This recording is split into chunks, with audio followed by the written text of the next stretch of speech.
ग्रामीण इलाकों में स्वास्थ्य सुविधाएं पहले ही खस्ताहाल और बदहाल थी, लेकिन कोरोना काल में मुश्किलें ज़्यादा बढ़ा दी हैं।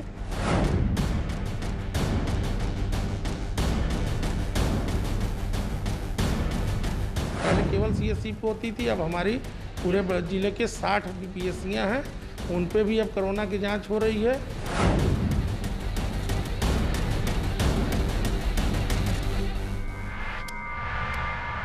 यहाँ पर स्वास्थ्य सुविधाओं का क्या हाल है, इसको जानने के लिए हम ग्राउंड जीरो पर पहुंचे हैं और यहाँ पर ये राजकीय यूनानी चिकित्सालय है और यहाँ के प्रभारी का जो नाम लिखा है वो डॉक्टर जितेंद्र कुमार है।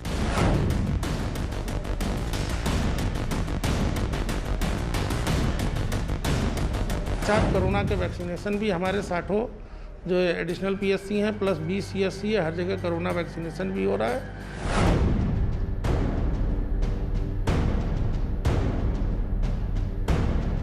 वक्त न्यूज़ 18 ग्राउंड जीरो पर है और ये दिखा रहा है कि किस तरह से अस्पतालों में ताले लटके हुए हैं और ये नवीन प्राथमिक स्वास्थ्य केंद्र श्रृंगवेरपुर है। यहाँ पर डिप्टी सीएम केशव प्रसाद मौर्य के पहल से जब 3 नए ब्लॉक बनाए गए तो ये प्राथमिक स्वास्थ्य केंद्र श्रृंगवेरपुर को मिला और आप देख सकते हैं कि यहाँ पर कोरोना काल में 2 बज रहे हैं और यहाँ पर ताले लटके हुए हैं।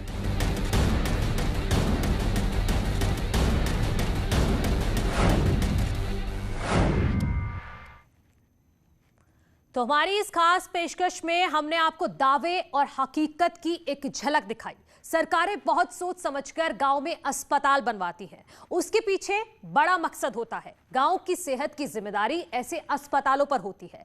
सीएम योगी ने पिछले 4 साल में प्रदेश के कई गांव को अस्पताल दिए हैं। यूपी सरकार की कोशिश होती है कि गांव के लोगों को छोटी मोटी बीमारियों के इलाज के लिए दूर ना जाना पड़े, लेकिन इन अस्पतालों को चलाने के लिए जिन डॉक्टर्स पर जिम्मेदारी होती है, आरोप है कि वो अपना कर्तव्य नहीं निभाते।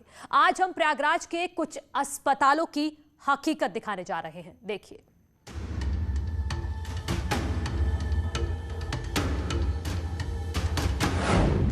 नई इमारतें,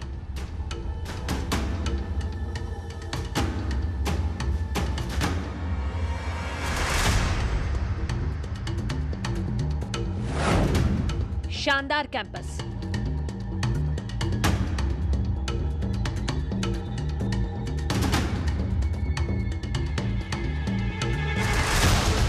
पीने के लिए साफ पानी की टंकी भी लगी है।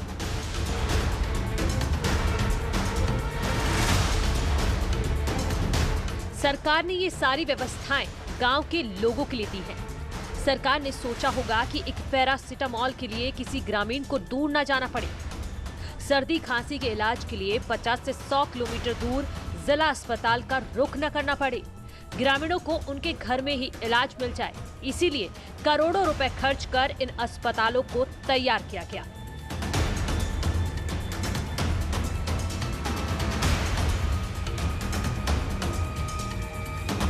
ऐसे अस्पताल पाकर लोग खुश भी होंगे, लेकिन क्या इन अस्पतालों में तैनात डॉक्टर्स लोगों की खुशी कायम रख पाए हैं?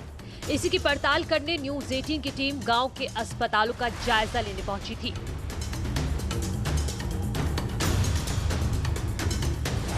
सबसे पहले आपको मंडेरा गांव के राजकीय यूनानी अस्पताल को दिखाते हैं।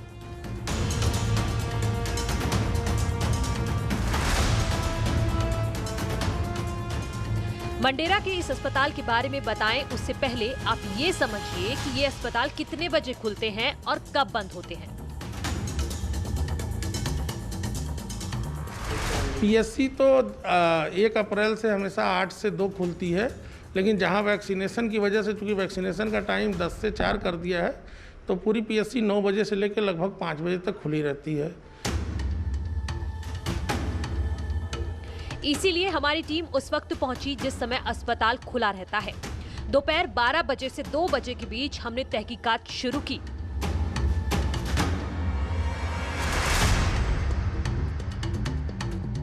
कोरोना काल में श्रृंगवेरपुर विकासखंड के मिंडारा गांव में 50 से ज़्यादा मौतें हुई हैं, लेकिन यहां पर स्वास्थ्य सुविधाओं का क्या हाल है, इसको जानने के लिए हम ग्राउंड जीरो पर पहुंचे हैं और यहां पर ये राजकीय यूनानी चिकित्सालय है और यहां के प्रभारी का जो नाम लिखा है वो डॉक्टर जितेंद्र कुमार हैं, लेकिन वो यहां पर कम ही बैठते हैं और पूरे कोरोना काल में बहुत ही कम ये अस्पताल खुला है, ऐसा यहाँ पर ग्रामीण बताते हैं। और यहाँ की जो व्यवस्थाएँ हैं वो पूरी तरह से चौपट हो चुकी हैं। एक चपरासी आता है, वो कभी कभार चिकित्सालय जरूर खोल देता है, लेकिन ग्रामीणों को किसी तरह की दवाएं नहीं मिल रही हैं।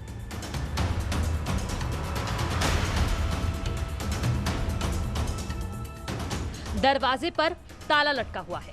ग्रामीणों का आरोप है कि हफ्ते में सिर्फ 2 से 3 दिन 1.5-2 घंटे के लिए ही अस्पताल खुलता है, बाकी दिनों में यहाँ बकरियों का डेरा रहता है।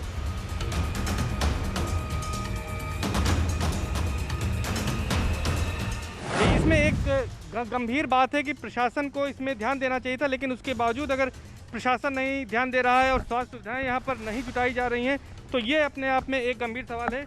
हमारे साथ हैं ग्रामीण हैं, आप बताएं कि भाई साहब क्या नाम आपका और यहाँ गांव में रहते हैं, ये अस्पताल की क्या स्थिति है, कब खुलता है ये?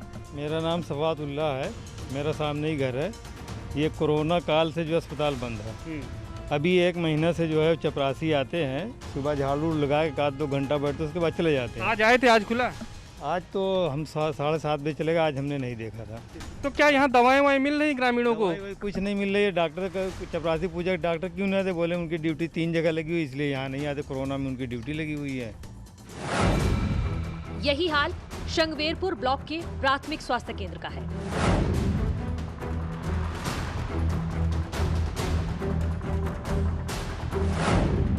चमचमाता हुआ ये नया अस्पताल करोड़ों रुपए में तैयार हुआ है। बहुत ही कम ब्लॉक में ऐसे अस्पताल मिलते हैं, लेकिन यहाँ पर भी ताला लटका हुआ है।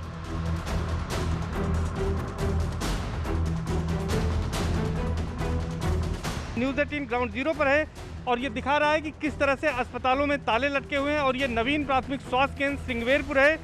यहाँ पर डिप्टी सीएम केशव प्रसाद मौर्य के पहल से जब 3 नए ब्लॉक बनाए गए तो ये प्राथमिक स्वास्थ्य केंद्र श्रृंगवेरपुर को मिला। और आप देख सकते हैं कि यहाँ पर कोरोना काल में 2 बज रहे हैं और यहाँ पर ताले लटके हुए हैं।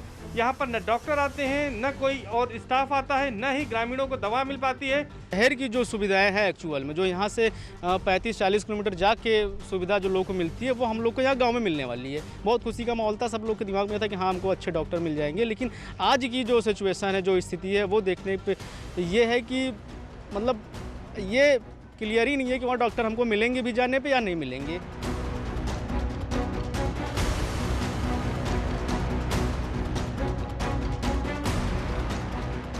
इस अस्पताल के आसपास घनी आबादी रहती है। बड़ा कस्बा होने की वजह से बड़ा अस्पताल तैयार किया गया था और 2019 में इसे जनता के लिए चालू कर दिया गया। शुरू में यहाँ पर डॉक्टर्स आते थे, लेकिन ये अब वीरान पड़ा हुआ है।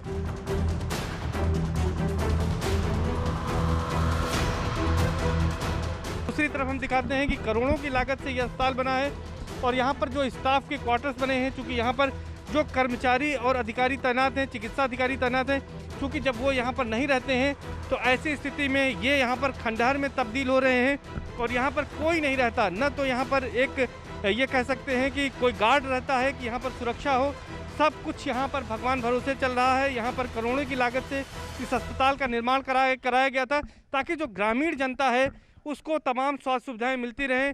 लेकिन जो हालात इन आवासीय परिसर की है, जो हॉस्पिटल की है, उसको देखकर अंदाज़ा लगाया जा सकता है कि यहाँ पर डॉक्टर नहीं आते हैं और कोरोना काल में जब लोगों को ज़्यादा ज़रूरत है चिकित्सा सुविधा की, उस समय किस तरह से अधिकारी जो है वो लापरवाह बने हुए हैं। ये कहा जा सकता है कि जो जिले के स्वास्थ्य महकमे के सबसे बड़े अधिकारी हैं सीएमओ, उनको भी इस ओर ध्यान देना चाहिए, लेकिन लगता है कि वो भी ध्यान नहीं दे रहे हैं।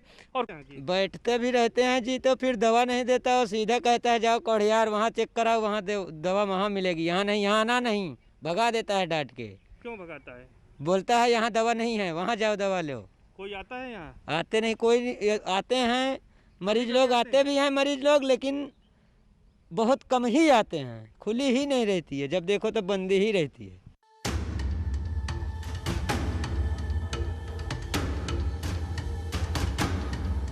स्थानीय लोगों का कहना है कि इस अस्पताल को वार्ड बॉय और चपरासी चलाते हैं। कभी कभी 3 से 4 घंटे के लिए खुलता है।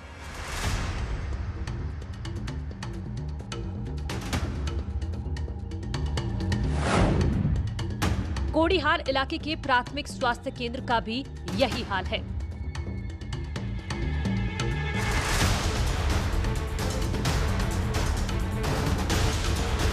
इस अस्पताल के बारे में पहले दावा किया जाता रहा कि यहाँ पर मरीजों की मदद की जाती है, लेकिन तस्वीरें हकीकत बता रही हैं। यहाँ पर जानवरों का डेरा है और गंदगी भी।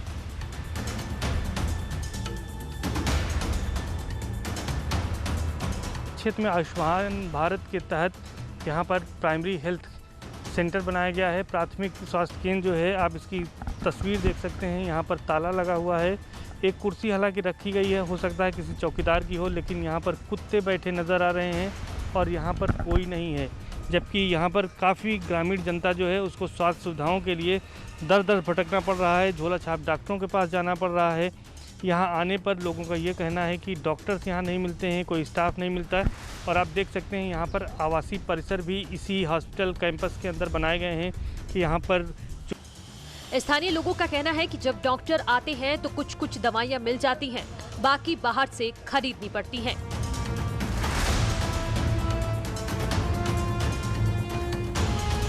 सुबह लगभग 10 से 2 खुल जाता है।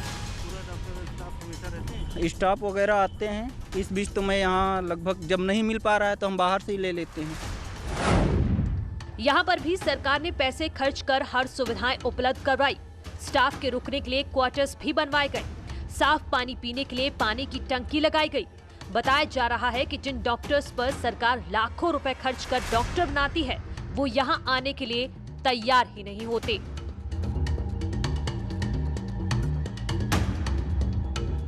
पर स्वास्थ्य विभाग के अधिकारी और कर्मचारी जो है वो टिकते नहीं हैं, जिसकी वजह से अस्पताल वीरान पड़ा है और जो भी है वो खंडहर में तब्दील हो रहा है। और यहाँ पर कोरोना काल में लोगों को किसी तरह की सुविधा नहीं मिल रही है, जो अपने आप में एक गंभीर सवाल उठाती हैं। न्यूज़ 18 ने ग्राउंड जीरो पर जाकर अन्य कई अस्पतालों का भी जायज़ा लिया है, उसके साथ ही साथ हरदिया के इस प्राइमरी हेल्थ सेंटर का भी जायज़ा लिया है। यहाँ भी कमोबेश स्थिति वही है। ऐसे में ज़रूरी हो जाता है कि जो स्वास्थ्य महकमे के अधिकारी हैं और प्रशासन के अधिकारी हैं वो इन चीज़ों का संज्ञान लें और स्वास्थ्य सेवाओं को बेहतर करने के लिए जल्द से जल्द कड़े कदम उठाएं। कैमरा पर्सन संजीव मिश्रा के साथ सर्वेश दुबे, न्यूज़ 18 प्रयागराज।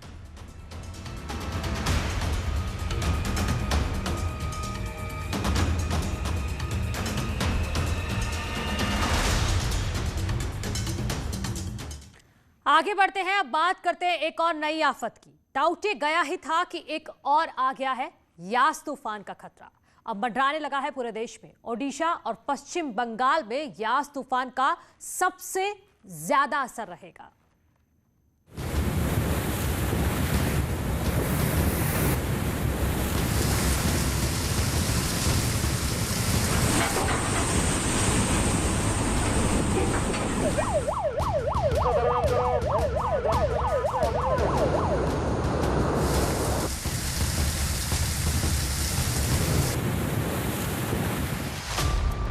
डाउटे के बाद यास की दहशत।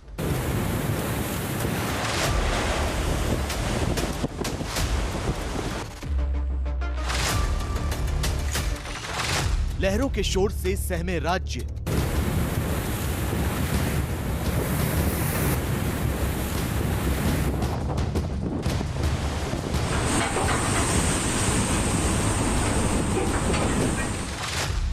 कहीं रस्सियों से बांधे गए जहाज,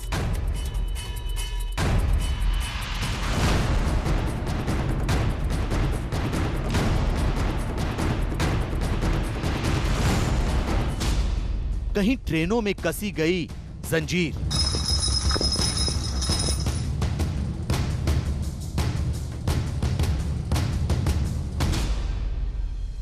ये 6 तस्वीरें उस यास नाम के तूफान के ट्रेलर की हैं, जिसने देश के 5 राज्यों में हड़कंप मचा दिया है। दावा किया जा रहा है कि अगले कुछ घंटों में ये तूफान समंदर के किनारों से टकरा सकता है। मौसम विभाग के मुताबिक आंध्र प्रदेश, तमिलनाडु, पश्चिम बंगाल, ओडिशा और अंडमान निकोबार के तट पर यास का भारी खतरा बना हुआ है। लेकिन सबसे बड़ी चुनौती है पश्चिम बंगाल के सामने, जिसने कुछ ही महीनों पहले अम्फान जैसे खतरनाक तूफान का सामना किया है। चक्रवाती तूफान यास ने दस्तक दी है और उसका असर अब यहाँ पर दिखने लगा है। पूर्वी मिदनापुर का दीघा, यहाँ पर समुद्र पूरी तरह से उफान पर है। एक तरफ पूर्णिमा और दूसरी तरफ ये साइक्लोन। दोनों कारणों से समुद्र पूरी तरह से उफान पर है। बारिश शुरू हो चुकी है और कल सुबह जब ये तूफान जमीन से आकर टकराएगा तो हवाओं की गति 145 से लेकर 165 किलोमीटर और गस्टिंग स्पीड 185 किलोमीटर तक रह सकती है।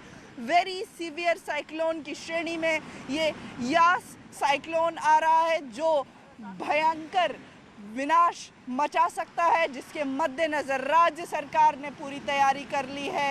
एनडीआरएफ की टीम में तैनात हैं। 8 लाख से ज़्यादा लोगों को उनके घरों से निकालकर सुरक्षित जगहों पर ले जाया गया है।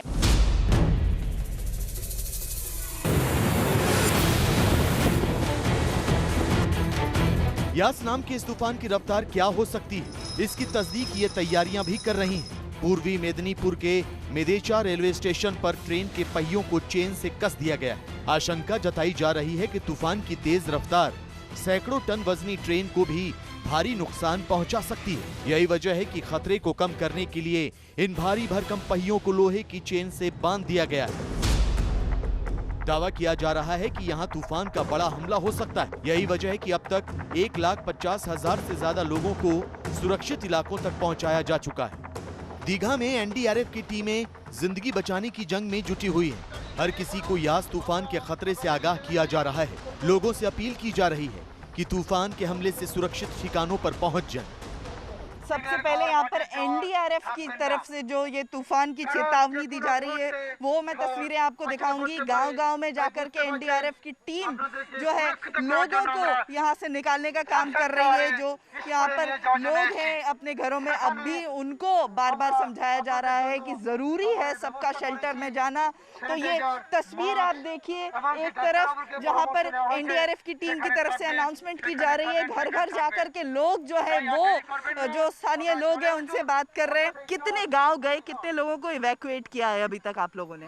एक्चुअली पदीमा 1 और पदीमा 2 2 ग्राम पंचायत है। ग्राम पंचायत में 10 के करीब गांव हैं। हर गांव में हमने जाके अनाउंसमेंट किया है और 2 गांव के लोगों को हमने इवैक्यूएट भी कर दिया है। जैसे दत्तापुर और दत्तापुर पल्ली के लोगों को हमने इवैक्यूएट करके साइक्लोन शेल्टर्स में रखा है। एनडीआरएफ ने यहाँ अपनी 2 टीमों को लगा रखा है। इन 2 टीमों को 6 हिस्सों में बांटकर इलाके को खाली कराया जा रहा है ताकि यास की वजह से कोई जनहानि ना हो। कितने लोगों को इवैक्यूएट किया है, कितने लोगों को इवैक्यूएट करना बाकी है? कंफर्म नंबर तो क्लियर नहीं हो पाएंगे क्योंकि गांव के लोग हैं तो कुछ ज़्यादा कम ज़्यादा हो सकते हैं। तो हमने करीब 10 गांव के लोगों को इवैक्यूएट कर लिया है अभी तक। और यार एक छोटे से ब्रेक के लिए जल्द लौट रहे हैं।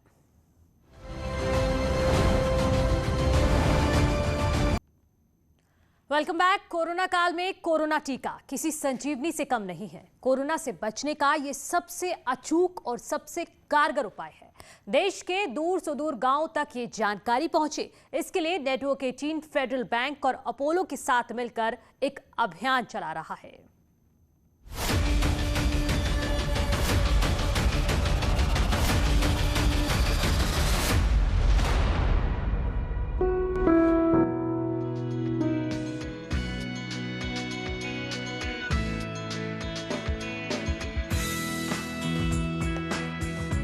नेटवर्क 18 का संजीवनी अभियान अपने अगले मुकाम की ओर है। इस सफर में संजीवनी की गाड़ी नासिक के गांव-गांव तक पहुंचेगी। इस अभियान में नेटवर्क 18 को फेडरल बैंक और अपोलो का भी साथ मिल रहा है। इस अभियान के तहत टीके को लेकर ग्रामीणों की हर दुविधा और शंका का समाधान ऑन स्पॉट किया जा रहा है। नासिक के जिलाधिकारी सूरज मांडे ने हरी झंडी दिखाकर इस अभियान की शुरुआत की। हम 6 नंबर पे हैं। हमें आशा है कि जितना अवेयरनेस ज़्यादा बढ़ेगा वैसे वैसे हमारा जो स्टेटस है वो आगे आगे बढ़ता जाएगा और जल्दी ही हम ये उपलब्धि पा सके कि हमारे ज़्यादातर नागरिक जो है वो वैक्सीनेट हो जाएंगे। आपको बता दें कि इस अभियान के तहत नासिक के 150 गांवों में संजीवनी गाड़ी जाएगी। 75 दिन में करीब 9 लाख ग्रामीणों से संपर्क किया जाएगा। ग्रामीणों को कोरोना टीके के लिए प्रोत्साहित किया जाएगा। रजिस्ट्रेशन से लेकर टीका लगवाने तक की सुविधा दी जाएगी। अभियान की शुरुआत 7 अप्रैल 2021 को अटारी बॉर्डर से हुई थी। अभिनेता सोनू सूद ने संजीवनी अभियान की शुरुआत की थी। से अभी 150 गांव जाएगी। तो मेरा कहना सभी गांव वालों का और सभी देशवासियों से यही है, ये एक संजीवनी है अभी के टाइम के लिए। ये गांव-गांव में ये वैक्सीनेशन ले जाने का जो एक जिम्मेदारी है हमारी, उसको हम पूरा करें और सहभागी उसमें। नेटवर्क 18 फेडरल बैंक और अपोलो का संजीवनी अभियान देश भर में कई चरणों में चल रहा है। आंध्र प्रदेश के 120 गांवों के लिए ये अभियान 4 जून से शुरू होने वाला है, जिसके तहत ग्रामीणों को टीके के लिए प्रोत्साहित किया जाएगा। Bureau report, news 18 network.